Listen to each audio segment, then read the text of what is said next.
Well, when you go into psychotherapy, or when you make any supreme moral effort, which is roughly the same thing, you have to confront that which you do not know. Now, I mentioned the pre-cosmogonic chaos and the idea that at the end of Jung's life he sort of thought of the unconscious and the world as the same. And you think, what the hell does that mean? But here's what it means. So let's say you're in a long-term intimate relationship and you get betrayed. Okay, so what is it that you see when you see your partner at the moment you know of the betrayal? Well, you see the pre-cosmogonic chaos, and here's why. Well, it rattles your unconscious up because you don't know anything anymore. You don't know what the past was, right? You don't know what it was.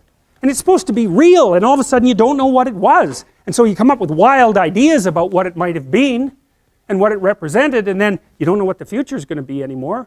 So then your fantasy fills that space, and you don't know who the hell you're looking at, that's for sure, and you don't know much about human beings, and you certainly don't know anything about yourself.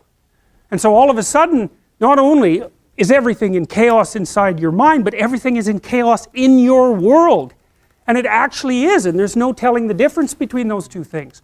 You know, and so then you're just shattered. And so then you go talk to a therapist for like 2 years, and you think, well, what happened? What was the reality?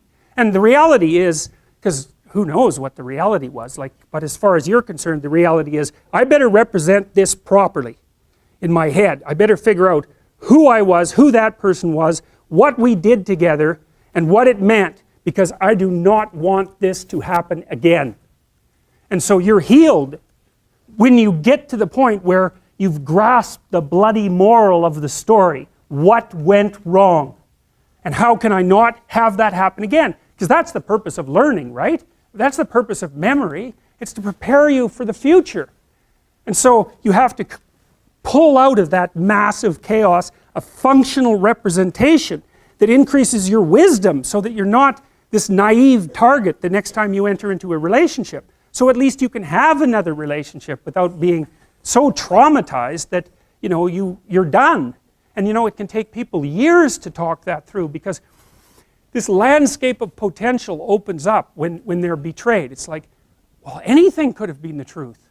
Well, to sort through that, you have to wander through all that mess, and it's really painful and emotional as well. You have to sort through all that mess to come out with the new you, right? The renewed you.